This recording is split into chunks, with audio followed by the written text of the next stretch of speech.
So when it comes to mental health, psychologists view it as a continuum. We can look at it as an axis with two ends. One is the well-being end, where you feel joyous, you're optimistic, you're full of energy, you have that sense of meaning of what you are doing, mastery of your performance, and mattering to other people.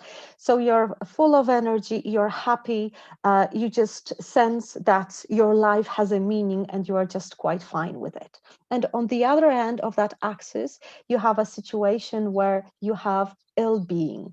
Maybe you feel anxious, maybe you're feeling depressive, you are lacking motivation, and you are feeling down. You have no energy just to get out of your bed and do your mundane daily chores because it's just straining you. Uh-huh. And what happened during the COVID-19 times is that our previous ways of dealing with stress are no longer available. Because whenever we had a stressful day at work, we had such a variety of options to deal with it. You could go out with friends to a bar for a pint, you could go dancing, go practicing in a gym, go to the theater, or to avail of the cultural options in your city, or to travel freely without the necessity of taking medical tests or vaccinations. And now, when you're deprived of it, something's happening to your mind. You're confined to the four walls of your apartment, and something that used to be a luxury, like working from home before, now it became a necessity. And you have so many things to deal with that you are experiencing what psychologists have named languishing. Languishing is the emotion of the year 2021. It has two meanings. The first one is languishing can mean failing to improve, failing to succeed, failing to make progress. You are just staying at one standard level of doing things and you cannot take a step forward. And the second meaning of it is to exist in an unpleasant situation for a long time, unpleasant and unwanted situation. So this is what's happening to all of us on a global scale. We are in a state of languishing. And what does it mean for us on a daily basis? You might experience a sense of stagnation and emptiness. And because of that, you lack motivation to do your daily things.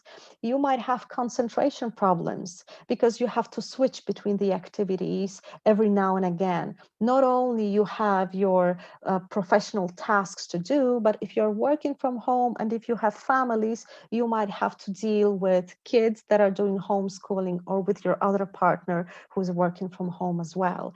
And because you have to switch from activities on a regular basis, your mind is always buzzing. It's always it never stops in a way to take a rest. And at the end of the day, you might feel very exhausted and have a feeling that you haven't actually achieved much.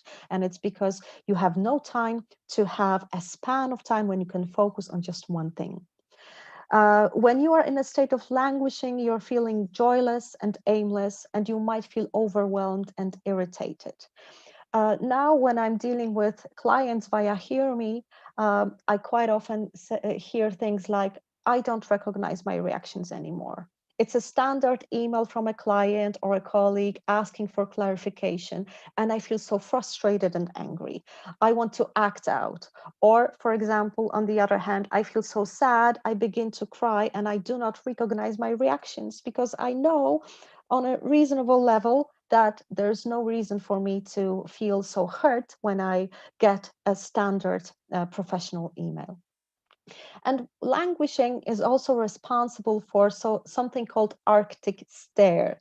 It's a sudden drop out of conversation. Arctic stare, it's a phrase coined for researchers who used to work and live alone on the Arctic Circle doing research. When they returned back to social life, suddenly during a conversation, they might just pause. It's like brain freeze. And it takes you a few seconds to return to reality and continue a conversation. So this is what might be happening with you. Also, if you have suffered from coronavirus, it does impact our mental nervous system, and you might have problems that will pass with remembering things, and that Arctic stare appears. And I'm very curious, is this what I'm telling you something you're experiencing at the moment? Or are you the type of people who say, nah, it doesn't refer to me?